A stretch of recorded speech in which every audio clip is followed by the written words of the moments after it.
programa de hoje, a nossa entrevista é com a Cássia Jordão, médica oftalmologista. Ela vai falar sobre terapias integrativas. Seja bem-vinda ao programa Mais Saúde de hoje, doutora Cássia. Muito obrigada, Ismael, por essa oportunidade, né? Nós médicos costumamos ficar muito assim, em consultório, né? Em atendimento. Então, quando a gente tem a oportunidade de falar ao público, isso é muito bem-vindo. Doutora, o que é oftalmologia integrativa? O que isso quer dizer? Na verdade, Ismael, não é uma especialidade, a especialidade é oftalmologia. O termo integrativo é porque o objetivo é que a partir de então, todos nós, médicos, os colegas, comecemos a verificar, a identificar, a consultar o paciente de uma maneira mais integral, sem segmentar. Então, veja, eu tenho 35 anos de oftalmo, mas eu não posso examinar meu paciente como se ele tivesse apenas 2 pares de olhos, né? Um par de olhos, na verdade, 2 olhos. Ele, na verdade, é um sistema fechado, ele é um ser humano que tem a questão física, tem a questão emocional, tem a questão espiritual, e tudo isso ele traz quando ele vem consultar comigo. Então, quando a gente coloca dentro dessa abrangência de atendimento a integrativa, você vai levar em conta todo o sistema. Por exemplo, eu, oftalmo, muitas vezes tenho que tratar do intestino do meu paciente, porque repercute no olho, repercute em alergia, repercute em uma série de coisas. Então, essa visão integrativa é o que a gente está querendo trazer hoje em dia, né, para a nossa abordagem. Doutora, você participou recentemente de um evento em São Paulo. Do que se tratou esse evento? Eu participei de um congresso de obesidade, né, que foi organizado pela Sociedade Brasileira de Endocrinologia e Medicina da Obesidade, e fui como oftalmologista, um congresso que, em sua maioria, tinha endócrino, nutrólogo, clínico geral, que são os colegas que hoje estão lidando com essa questão muito séria, que é uma doença muito grave, por sinal, que é a obesidade. Então, essas são as especialidades que estão mais atuando nessa área. E eu fui como oftalmo para justamente abordar essa questão de que, assim, as medicações hoje, Ismael, estão tirando alguns pacientes de uma cirurgia mutiladora, uma cirurgia bariátrica, porque na minha visão, é uma cirurgia mutiladora. Estão tirando esses pacientes dessa cirurgia, estão trazendo, inclusive, essas medicações estão trazendo dignidade para alguns pacientes, né? Então, assim, realmente a gente está vivendo um momento muito bom em lidar com uma doença tão grave, tão severa, que está acometendo, né, assim, boa parte da população. Mas sempre tem mais um efeito colateral, né? E essas medicações não estão fora disso, né? Elas realmente podem provocar efeitos colaterais e que, às vezes, podem chegar a serem muito graves, como a própria cegueira. Doutora, em relação ao peso da pessoa, tem alguma relação com a saúde ocular? Como é que funciona essa ligação? O que acontece? Quando você está com sobrepeso ou com obesidade, você está inflamado, né? Sim. As células gordurosas, na verdade, são as células mais inflamadas do nosso corpo. E a gente tem um tecido no olho, que é a retina, que inclusive é o tecido metabolicamente mais ativo do nosso corpo. Então, qualquer alteração hemodinâmica, metabólica, hormonal que você possa ter em todo o organismo, afeta diretamente o olho, por conta disso, por conta da gente ter esse tecido que é muito vascularizado, que é a retina. Doutora, em relação à medicação, elas podem prejudicar também a saúde ocular?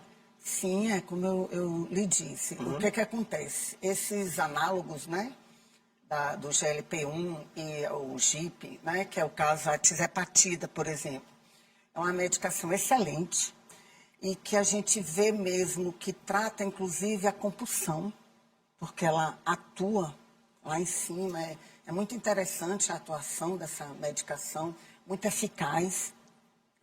Mas o que é que acontece? Muitas vezes o paciente, ou ele já está inflamado, ou ele é um paciente diabético, ou ele é um paciente hipertenso. E aí o que é que acontece? Quando você tem uma queda muito abrupta da glicemia, Sim. ou do próprio peso, ou da alteração da pressão arterial, você vai ter repercussões oculares. Então, se o paciente, por exemplo, ele é diabético e ele tem já retinopatia diabética, ele pode desenvolver uma exacerbação dessa retinopatia dele. O paciente, por exemplo, se ele for um alto hipermétrope, então, por isso que é importante a presença do oftalmo na abordagem de um paciente No que esteja... check-up. Isso. Se o paciente for alto hipermétrope, por exemplo, ele pode ter um nervo óptico que a gente chama crowded, que é um nervo óptico menor. Mas isso é congênito, a gente chama até pseudopapiledema. Não é um nervo óptico edemaciado, inchado. Não é pseudopapiledema. Mas se tem que é um fator de risco o paciente desenvolver uma neuropatia óptica isquêmica não arterítica e que leva à cegueira. Problema sério, hein? Sério. Doutora, em relação a essa relação do peso e medicação, como foi trabalhado nessa semana que passou lá em São Paulo, nesse congresso, como é que foi isso? Não, aí veja só, o congresso em si, na verdade o congresso... Uma semana, né? Foram 3 dias. E foram dois ambientes, né? E eu acho que tivemos em torno de umas 80, talvez, palestras. Foram muitas palestras, né? Muitas palestras. E aí a gente, como eu lhe disse, teve médicos dessas áreas, mas também tivemos de nutricionistas, né? De fisioterapeutas e até de educador físico. Porque outra coisa que é importante que se saiba é que você pode estar fazendo uma terapêutica, um tratamento medicamentoso, mas não implica em que você não deva fazer a questão da dieta. Sim. E da atividade física. Sempre. Sempre. Então, assim, o que a gente verifica é que todos os colegas apresentaram casos muito interessantes de realmente muita eficácia. Então quer dizer que o estilo de vida da pessoa influencia muito também na saúde ocular. Muito, não, influencia Em tudo. Em tudo. Influencia na vida da pessoa, né? Então, assim, você dormir bem, você comer bem, você tem bons pensamentos, você gostar do que faz, do seu Ter mais trabalho, disposição.